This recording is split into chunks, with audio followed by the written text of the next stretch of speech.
So last week, I took a stroll to Camerajoint to pick up the Hollyland Lark M2s.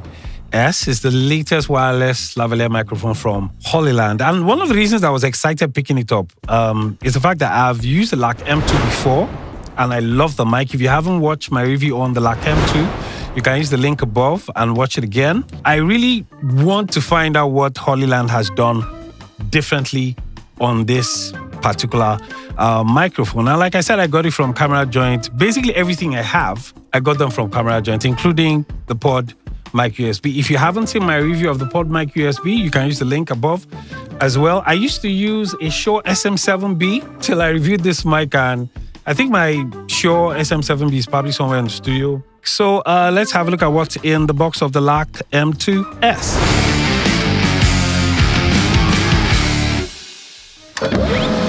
All right, so let's see what we have in the box.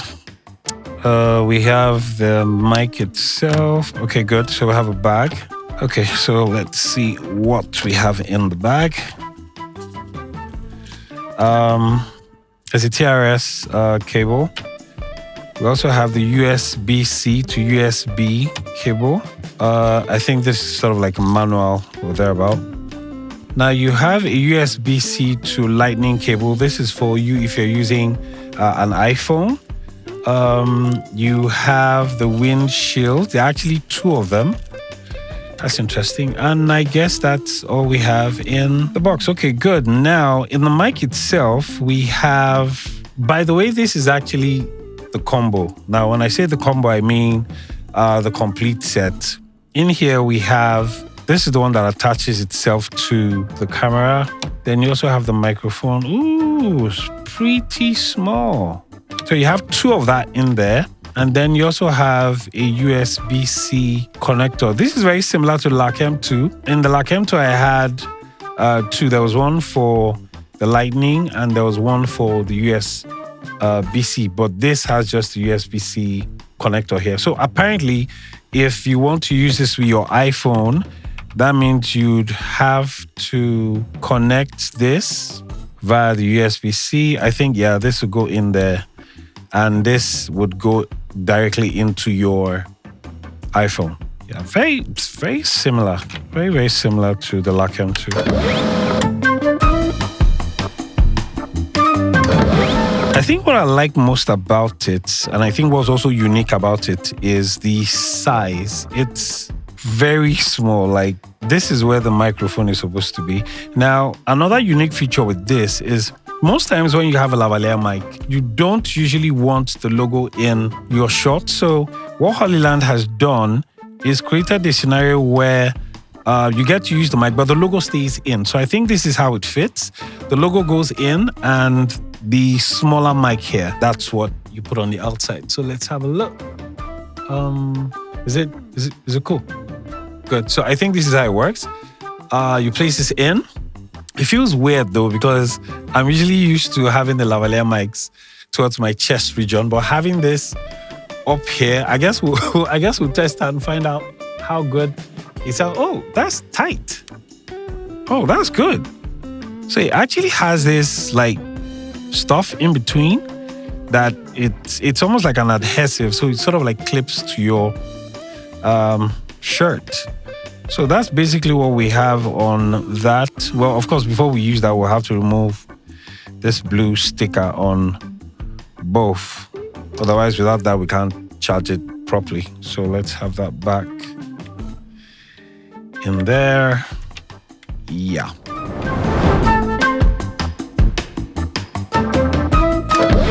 Controlling the Lark M2s is pretty simple and basic. There are two ways to control it. You can either control it with the transmitter or the receiver. With the transmitter, it's pretty simple. You see this orange knob here? This is what controls the noise cancellation. And with this, you can also engage mono or stereo. The receiver's controls are also pretty simple. Now, right now, mine is on the camera, and this is one of the cameras that I'm using for this review. You'll notice it has a dial here. Now, this dial is basically to increase or decrease the volume. Because I'm using mine right now, if I touch it, it's going to mess up with my settings. So it has 3 levels. It's usually advisable when you're recording using the Lark M2s to make sure that your camera audio is pretty low, and then you can increase it from here. While I was recording, I actually realized that this level was better for me. So I think you need to find out what works for you. Right now, there's a green indicator which shows I'm only using one transmitter.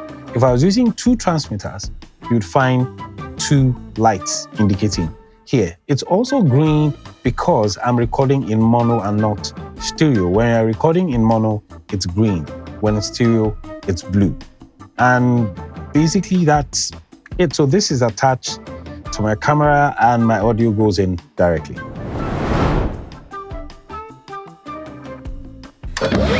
Now, if you intend recording for at least over 24 hours, you are not going to have an issue with the Lark M2s. It has the battery life of 30 hours. And then when it comes to charging, the case itself can charge both transmitters and the receiver at the same time in under 1 hour.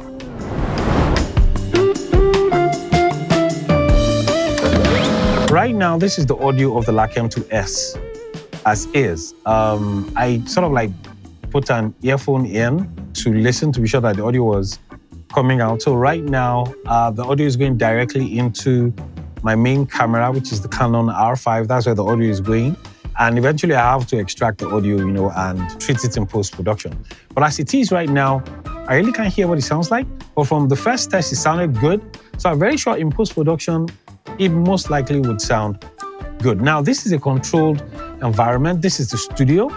It's heavily padded. So the next test we're going to do is I'm going to go outside and have a field test. I do not plan to use the noise cancellation because I always like, post-production, and I like to do my treatment later. I have a feeling if I use the noise cancellation now, it may mess up with my post-production. So we're going to leave right now and have a field test and see what the Lark M2s sounds like with noise around. All right, so it's time for us to actually have a field test of the Lark M2s. I'm on the main road of Lagos State. So there are two things we're going to do. One of the first things we're going to do is going to find out the range to see, well, the Lark M2s, I'm told it can do 300 meters. Like I always say, it doesn't make sense for you to trek all the way that far, trying to get the distance, of your mic and probably disappear into the air. So I'm not going to walk too far. There's a lot of noise around me, and I'm not engaging the noise cancellation. Like I said, I would like to have the ambient. So I'm going to walk all the way down. So we're going to see just how far it is to see whether the mic is going to break off.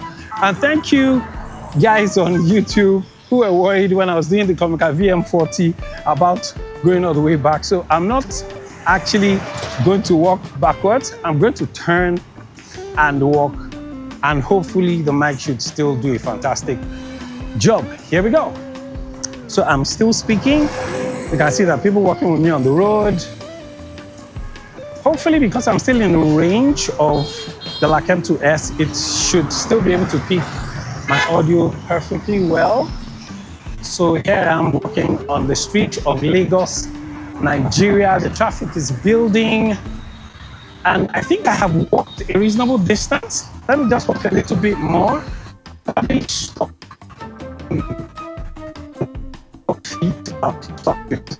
I don't think it makes sense to disappear into oblivion, all in the name of testing the mic. So personally, I don't think I'm going to film this far, but I'm doing this just for the sake of testing the range of the microphone. So I'm going to walk back. Let me risk jumping in here and then jumping out again. I'm just having fun in the streets of Lagos State. Papa. I'm only doing this right now because there are no cars coming. If there's a car coming, oops, there's a car coming, but the car is still far. So this is fun. I never get to do this every time, only when I'm having the review. Good, so there's a car driving past me, and I am back on, this is what I call safety track. Here you are safe and you're good to go. So, we're giving it a test. We're going to check to find out if the microphone is as good as they say it is, I have a feeling it's going to be good. I have a feeling the sound is going to be beautiful. So at the end of the day, we'll go back to the studio and then have a post-production and hear what it sounds like. So I'm going to leave you guys. I'm going to jump over and disappear. Go, go, go, go, go. Bye.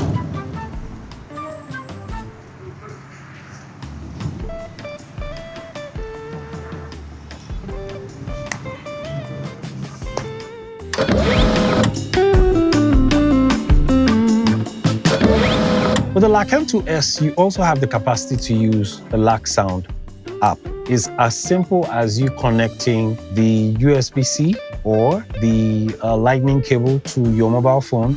Now, right now, mine isn't live because I'm using it to record on this particular camera, but I have it displayed on my phone. So once it's connected to your phone, you have access to the indicator, which is here. It shows both mics and shows you the battery level. It shows you the speakerphone. You have the noise cancellation, whether it's high or low, you can decide which one you want to pick. You have the volume adjustment, meaning you can also increase the level of your audio from the app itself. It also gives you the capacity to pick between mono or stereo. And then finally, you can schedule the power. Maybe you want it off in 15 minutes or for it to never go off at all.